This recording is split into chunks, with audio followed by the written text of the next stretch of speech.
For 3 agonizing years, my wife Lauren and I lived in a cycle of hope and heartbreak, battling infertility that seemed destined to leave our home silent. When Lauren finally showed me a positive pregnancy test, I didn't feel the rush of joy I expected. Instead, a cold, instinctive dread took root in my soul. Dr. Reeves, our gynecologist, had always told us our chances were nearly impossible without IVF. Yet here she was, claiming a miracle. As the weeks passed, Lauren grew distant, her eyes constantly glued to her phone and her voice rising in defensive anger whenever I questioned the improbable timing of our conception. The turning point came during the 8-week ultrasound.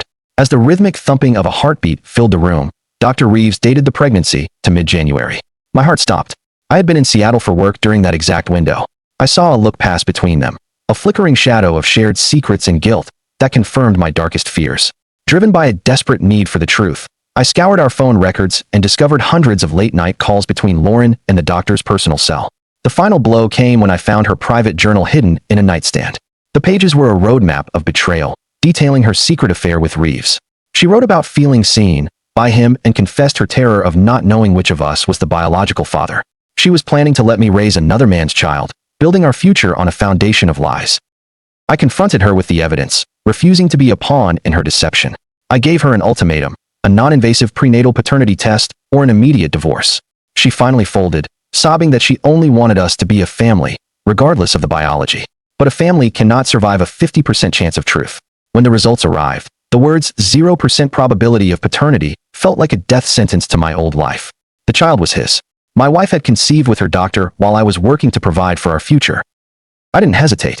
I packed my bags and walked out, ignoring her desperate pleas that the baby needed me. I wasn't just leaving a cheating wife.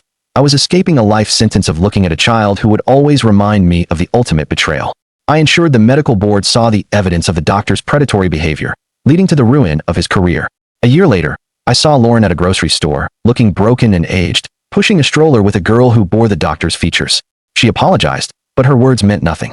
I had rebuilt myself from the ashes of her choices. I walked away, finally free of the ghost of a family that was never truly mine, ready to find a love that isn't built on a lie. If you were in my shoes, could you ever find it in your heart to love and raise a child that was born from your partner's ultimate betrayal? Or is biology the one line that can never be crossed? Thanks for watching, and don't forget to subscribe to the channel and leave a like. Share your thoughts about this story in the comments.